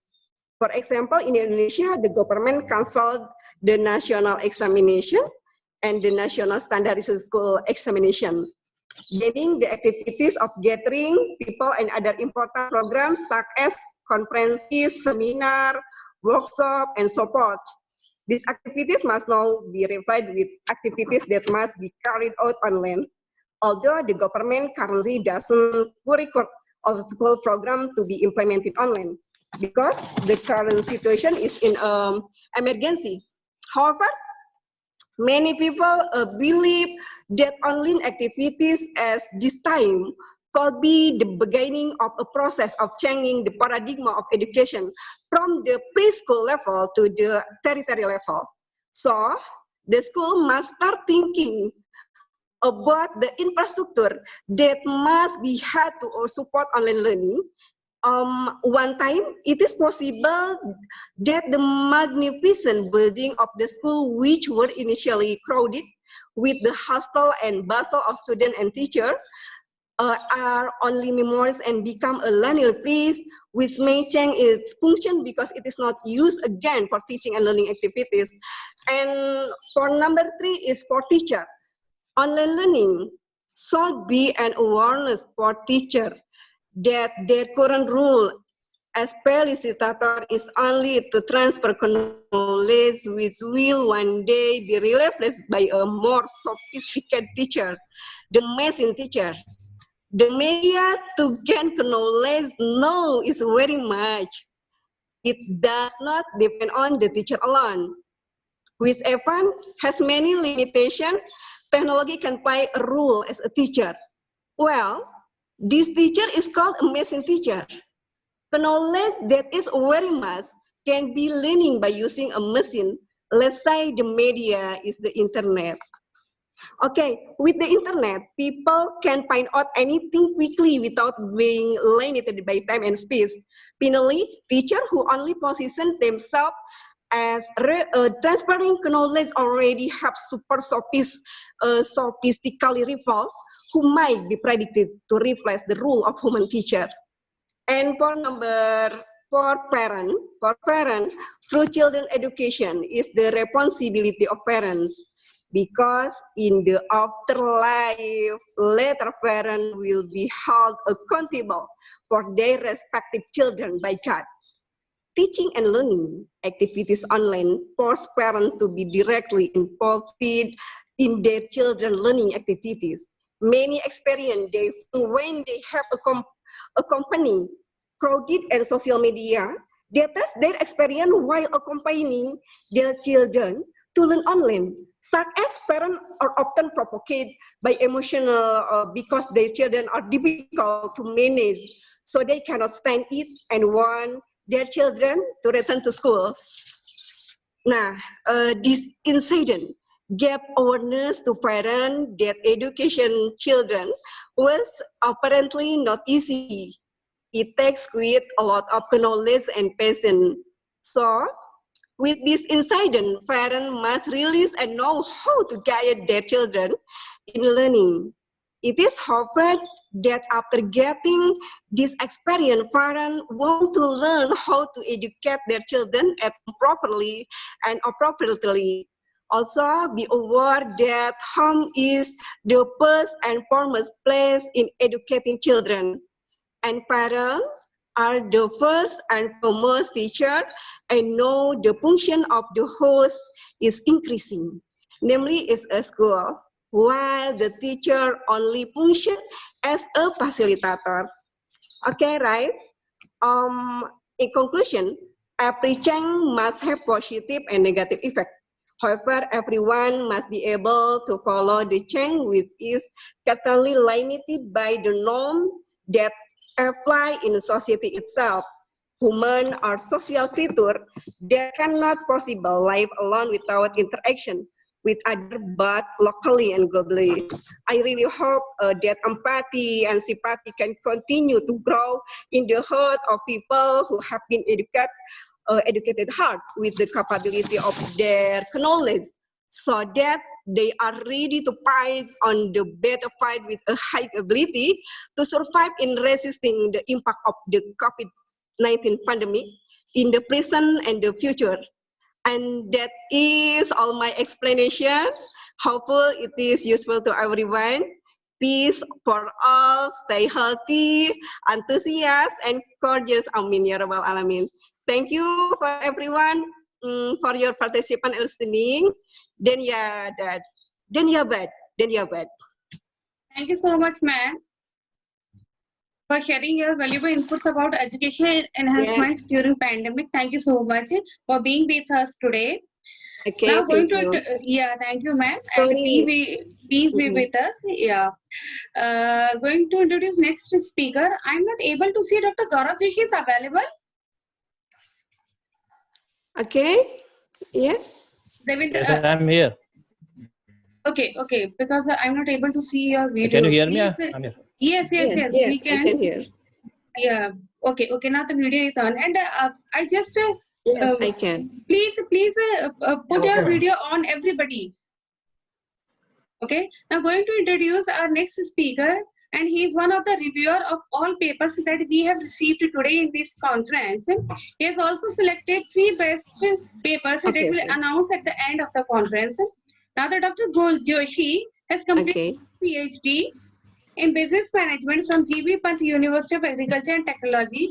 Prior to this, he has done his master's in business administration with specializing in marketing and finance. Presently, Dr. Joshi working as associate professor in area of marketing at Lal Bahadur Shastri Institute of Management, New Delhi, India. In his PhD thesis, he has designed an entrepreneurship business model for fresh produce, which is helpful in increasing farmer share in consumer rupees. He has also worked in the industry for more than 4 years in various positions. Dr. Joshi areas of research interest include supply chain management, multi-objective decision making, entrepreneurship, agribusiness management. Requesting Dr. Joshi, please share your views on COVID-19 and entrepreneurship. Over to Dr. Joshi. यहाँ तक कि जो जमशेदपुर और चक्रधरपुर से 2 पहले जो station थी ना, वहाँ तक के पापा ने कैब भी कर दी थी, सारी चीजें finalise. Okay. A warm good afternoon to everyone present here. First of all, I would sorry, like to Dr. Joshi, congratulate please, I'm just interrupting you. I think some few of the people has not put audio on mute. Please mute your audios so that we can hear exactly Dr. Joshi's speech. Okay, please carry on, Dr. Joshi. Okay.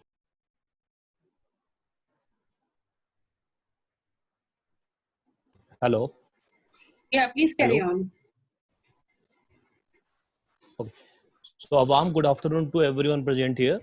First of all, I would like to congratulate Global Research Foundation and ARIHANT College Indore for organizing this virtual international conference on topic projection of global trends post-pandemic and control.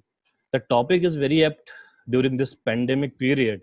All the previous speakers already discussed a lot about COVID-19 pandemic and its impact on business and economy.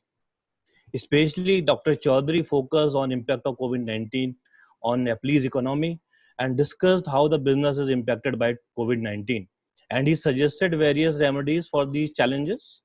The second speaker, Mr. Phillips, clearly pointed out the business trend and challenges faced by the entrepreneurs globally. And I am very much agreeing with him. And the same situation we have here in India as well. While Professor Muhammad and Professor Mia discuss the use of online tools for effective learning and teaching, so listening to all these eminent speakers, very enriching experience. After these deliberation of these eminent speakers, I do not have much to speak, but I just want to share my views related to impact of COVID-19 on employee job satisfaction and their mental well-being, because this is one of the very important area we need to discuss in this time, because most of the employees are not very much satisfied with their job. The reason are multiple. So, as we all know that due to COVID-19, most of the country across the globe implemented worldwide lockdown. In the same manner, India also took instant action by implementing a national-wide lockdown in the late March. Initially, lockdown announced by the central government is for 3 weeks. Then again, it extended for next 3 weeks. Now, if we look into the broader picture during this lockdown, so this lockdown enforced all non-essential organizations to switch on to work from home scenario. And this is the one of the biggest change ever happened in India.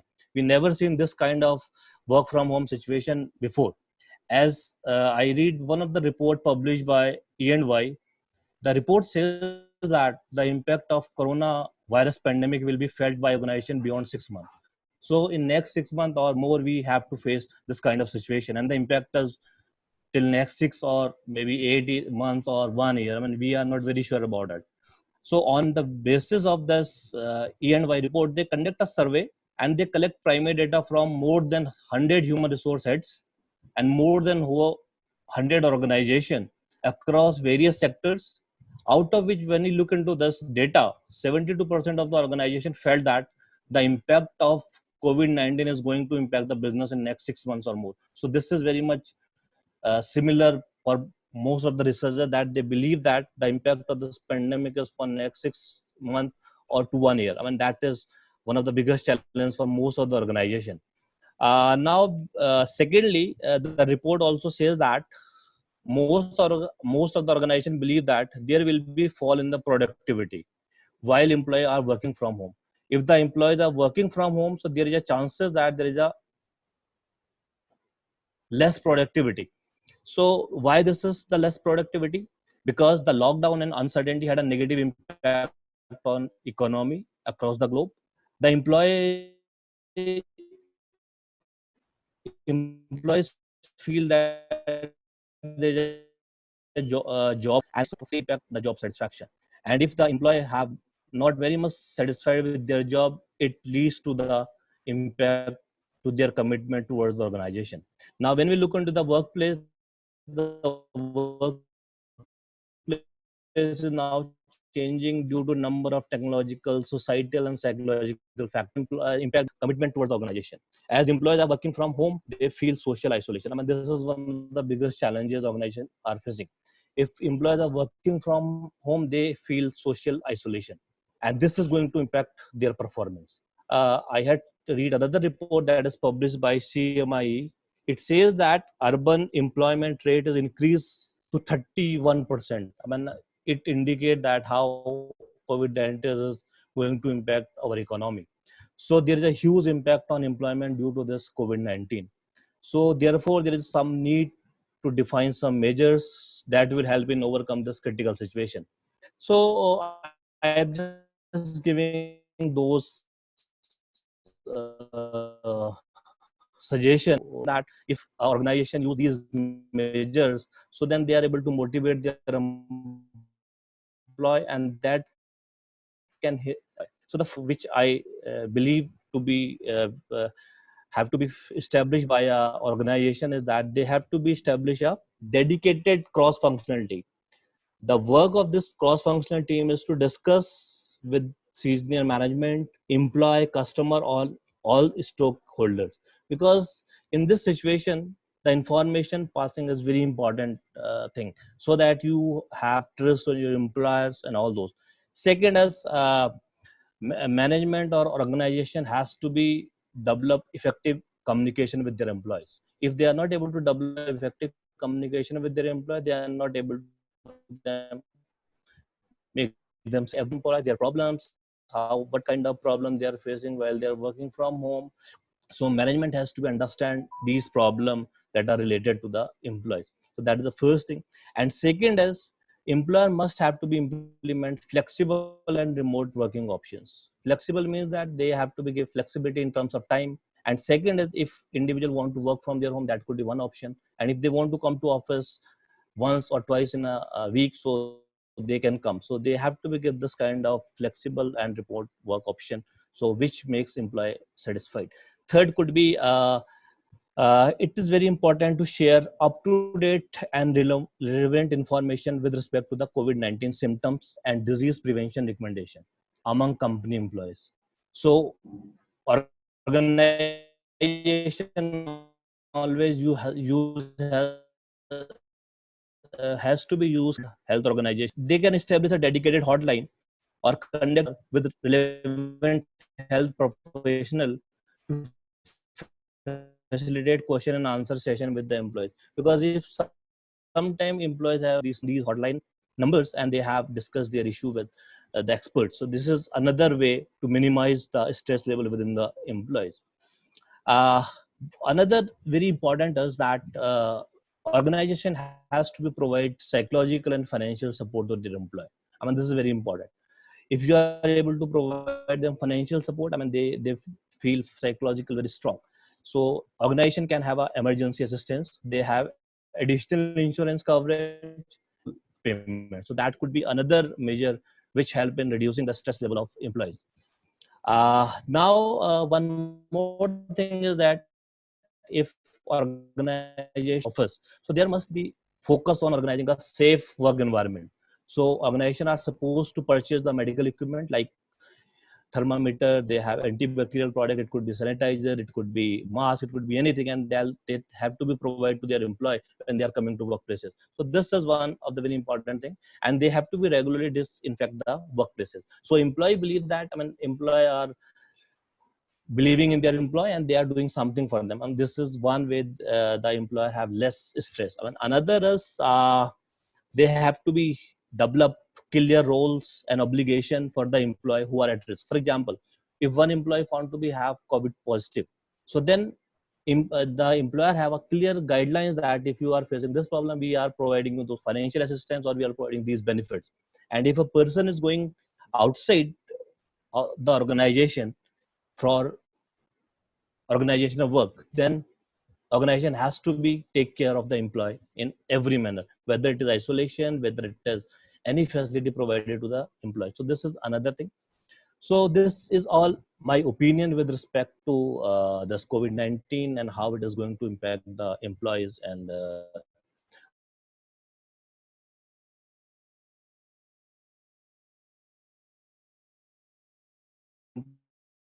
motivate their employee and able to reduce the stress level, improving the productivity of the employee, and that is very important. If in this scenario organization is able to maintain the productivity of the employment, this is one of the greatest thing achieved by them. So this is my suggestion. I mean, you can say this is my own view. And at last, I would like to thank all the participants for listening my views. Wish you a wonderful day. Thank you very much. Thank you very much. Thank you very much.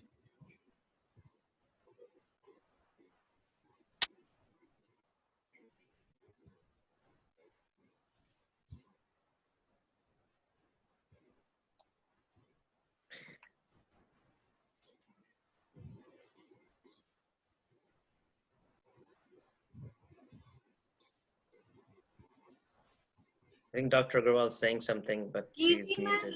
Unmute yourself. We're not able to hear anything. Yeah. Yes, yes, sir. Again, I'd like to say thank to Dr. Joshi. You I may- have already. Yeah, Dr. Joshi, thank you so much for speaking about this entrepreneurship and how people would be cope up with this mental stress during COVID-19 and what will be the impact of psychological impact on the people or the employees and what kind of constraints they are facing it now. And whatever the question is, means if you have any question in your mind, and all delegates and the speakers, you can ask, but little later because our next speaker is waiting. So let them finish first all the speakers, and thereafter if any questions and answers is there through Mr. Rosa or through Mr. Dr. Joshi, anybody, so you can ask. So last but not least, today we have renowned industry expert and professional fraternity, Mr. Mohit Dikshit, with us as a speaker. Mr. Dikshit has over 9 years of experience in financial research and data analytics in consumer goods and financial service sectors. He has been an active in academic research and knowledge sessions through conferences and seminars. He founded Solaric Tourism, a startup which was known to the India's first solar rickshaw-based commercial venture in collaboration with CSIR Government of India. May I request Mr. Dikshit to give his inputs on pandemic and challenges in corporate sector? Welcome, Mr. Mohit. Yeah, yeah. Thank you, ma'am. Thank you so much. And all of us, I will start with thanks to Global Research Foundation for giving me an opportunity. I hope I'm audible. Yeah, it's audible. Yes, sir. Yeah, thank you. Yeah. So thank you so much for inviting me on this platform. I believe that this conversation will definitely help all of us to share the knowledge beyond the academics, beyond the business fraternity, and the whatever the sectors that we belong to and we are active in. So actually, I wanted to share the slides initially, but I'm just sharing my screen just to understand more about what will be the life post COVID. So this story already started before COVID, how the business was getting changes, and we already had some of the symptoms from the business fraternity that the cost was one of the major symptom that every company was talking about, and there was some movement in the politics to talk about how the changes will be designed by the corporate for the corporate. But I assume that definitely whatever we'll discuss today will be more sort of beyond business. So due to some technical reason, I'm not able to share this slide, but I'll do one thing. I'll make sure that my message is communicated properly. So if we just go 3 months back or 4 months back, what was the situation? There are three major. PPT on the chat box, so all of us can connect to you while you're reading it out. Let me see if it is possible.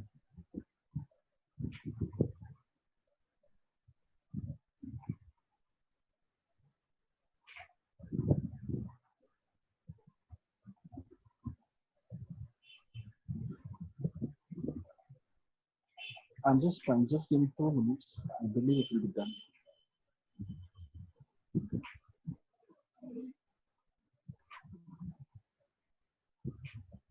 Can you see my screen? No.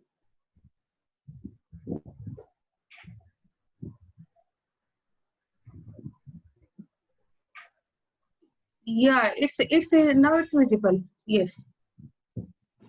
Yes, sir. Okay, so I'll start with, yeah. So if you see, I'll just get to the basic graph to make you understand in a very light manner that whenever we go to the field, it is a classroom or it's a business conference room, the message is clearly communicated and understood by us.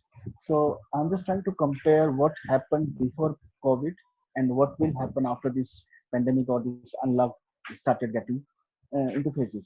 So there are three major areas that I have captured to for this conference is about the free movement, then is technology, and then is global financial system. These are the three major challenges that were there before COVID, and some of them will definitely survive after COVID. So start with free movement. As we know that 4 months back, there was no much hassle or much barriers in any free movement, but 3 months everyone is across globe, whether starting from China or till the very far to North America, everyone is under some barriers that free movement is prohibited, and there are some checkpoints in the measures under the corona pandemic handling by the government and regulatory authorities. The second is about technology. The companies were talking about cost, and cost was focused towards automation and artificial intelligence.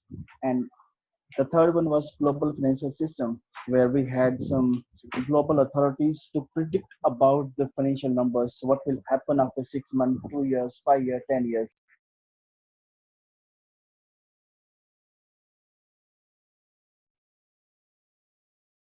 Who were in the regulatory power were talking about 2050 numbers, where the world will go.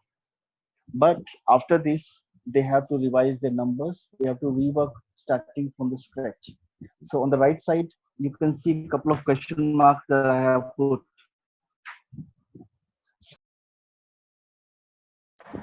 And the first answer is about when Roger was talking about, my question was regarding this only because I was concerned about since February what will happen to the talent.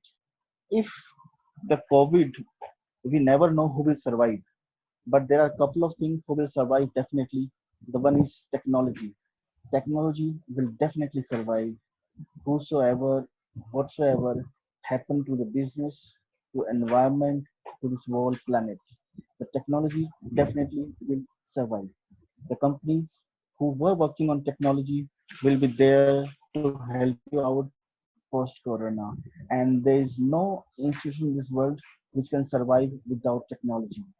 Taking from a needle to a large machine to taking to Airbus, no option of survival without this technology.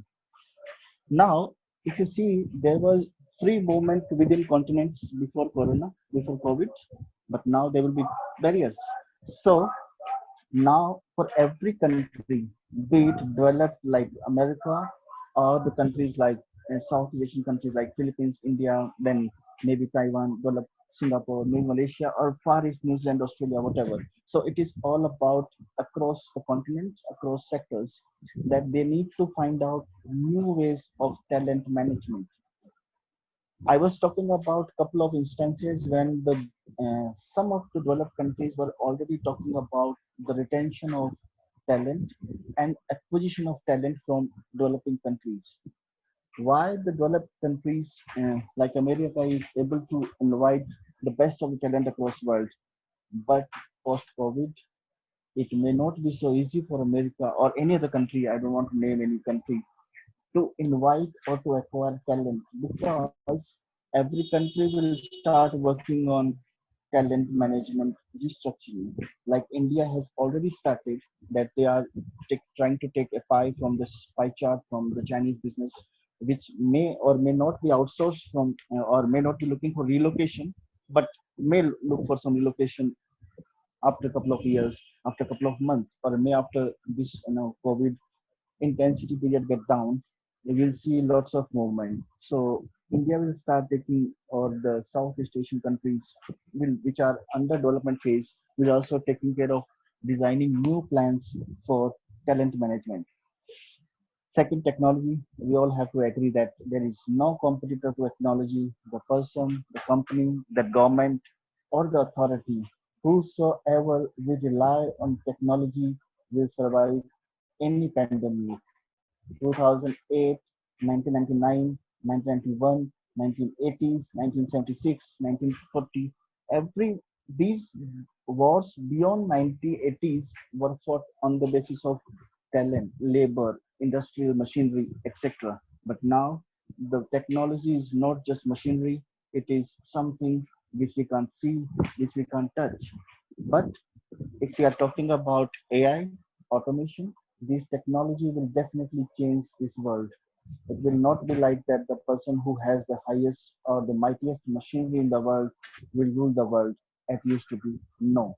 The person who has the most advanced automation or artificial intelligence technology will start ruling the world, be it developed or under developing. We may find some small startup coming with 2 million, 5 millions of valuation, but they have this technology that can change the world. Take it from Swiggy, take it from Uber, take it from, because, for example, when I was in my business school days, I remember that people used to talk about one case study which was about airlines industry, aviation. So the Airbus or the Boeing were talking about how to transform the aviation sector, and they used to talk about competition. So they were talking about competitors.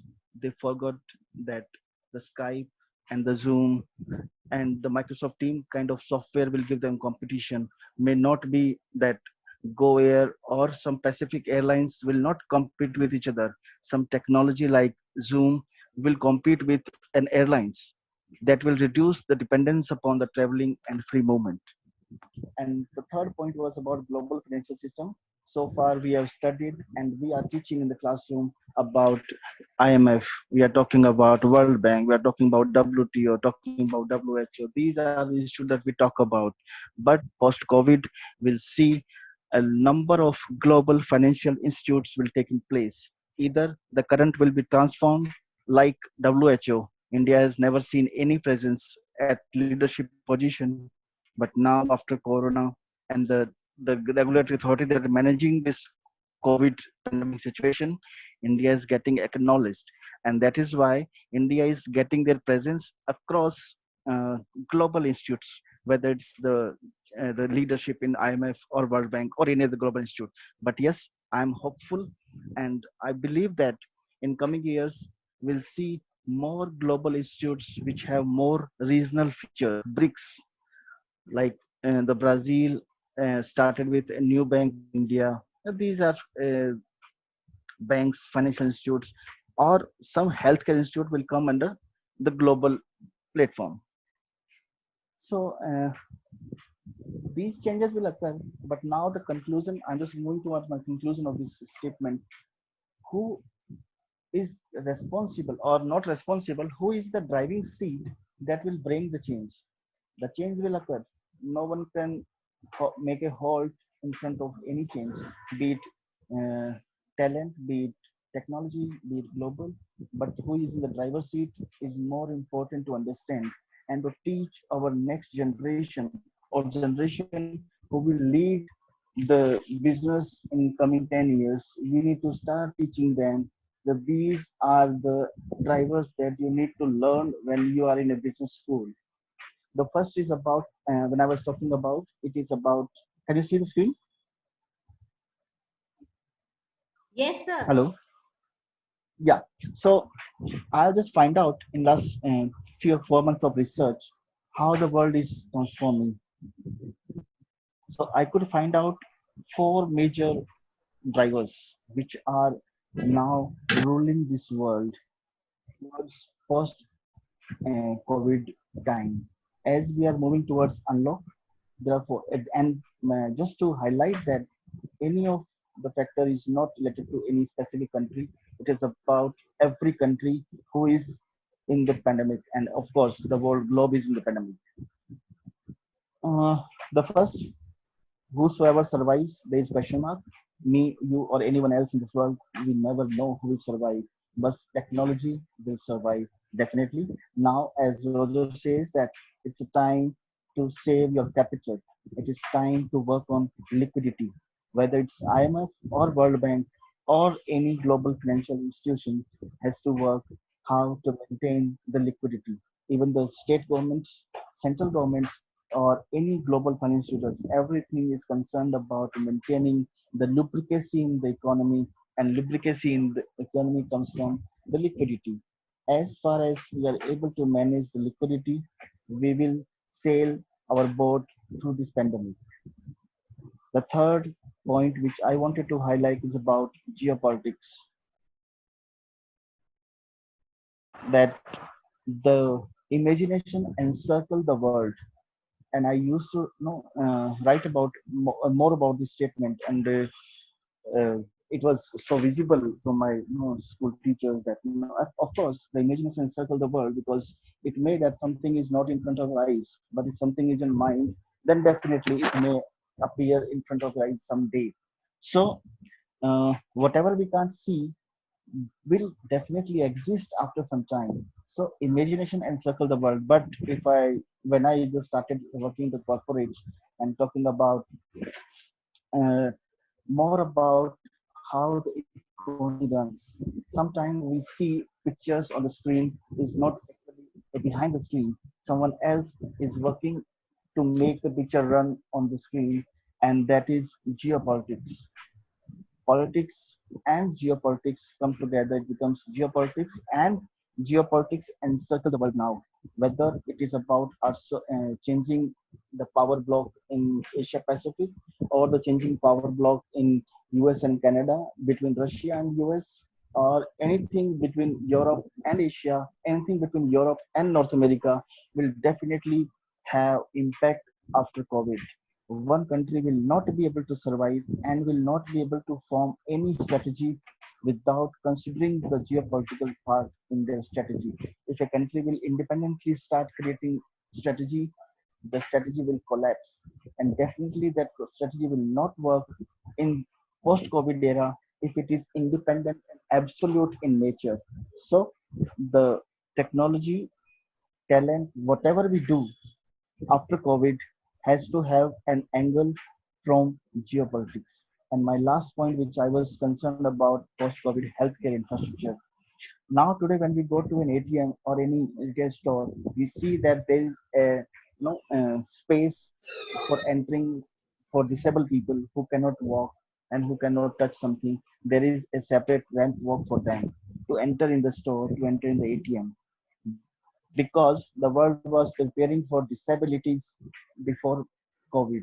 That we had ramp in ATM, we had ramp in retail store, but now the whole infrastructure has to be targeted with consideration to the COVID-19 situations, because it is not the last virus that planet is facing.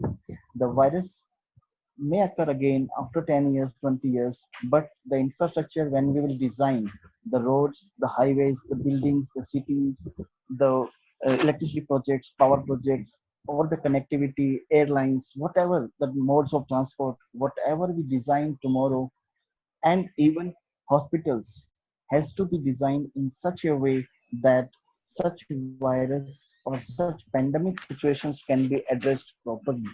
So these are the four drivers that I could identify will decide the life after Corona, the life post COVID-19. Thank you so much. I believe I'm trying to be disciplined in the time, but still I'm open for any questions. Post all speakers are done with their content.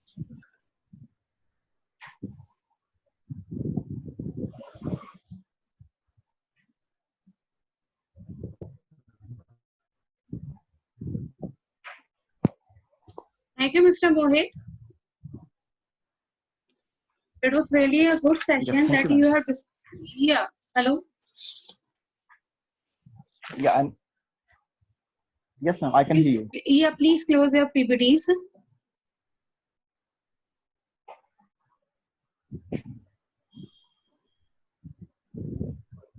Yeah, thank you. Thank you. Thank you so much, Mr. Mohit. And you discussed about automation in all sectors, talent management, restructuring, acquisition of talent, etc. So really, these are the highly current parameters that the people are must think about that. Okay. So thank you so much. And now all the speakers have already spoken out, and because we have renowned academician and corporate experts with us. So if anybody has any question related to their speech, or any question if you want to ask from Mr. Philips Roser or Mohit sir or Dr. Gaurav Joshi to anybody else, because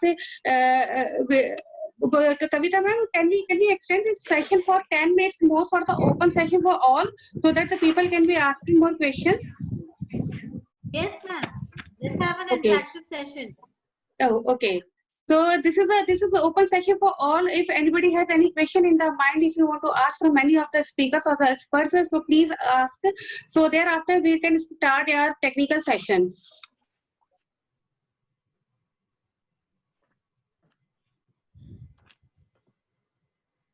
Is there anybody who wants to Hello, ask? Mohit sir. Yeah. Hello. Hello, this is Dr. Chavi Saxena. Mohit sir, would you please kindly put some light on geopolitics? How exactly, what is it and how is it works? Geopolitics. Geopolitics, recently you started the seeing that the most of the companies are planning to relocate some of their business out of China. So in newspaper you will see this much headline only, that no, whatever the news channel says are different. But when you read more about the reason behind the China's push to Nepal was that India's defense budget should not come down because, for example, India's fiscal deficit stands around 4%, let's say. And if India needs to maintain this, manage this pandemic efficiently, they need to have money to infuse the economy. And to have the money, they have to work on their fiscal targets efficiently.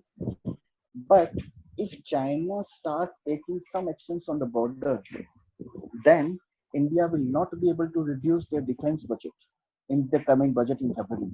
So India has to continue with their current budget on defense, and he will not have India will not have spare money to work on economy. He has to spend more or continue to spend on defense. That is why China will take all measures through their geopolitical advantage to ensure that India is not able to meet fiscal deficit one to one. So it is not just about China, it is about every part of this. For example, if you see the crude prices are below $50, no one could imagine that a person who is manufacturing a simple laptop at a cost of 100 rupees will be selling the laptop beyond 100 rupees.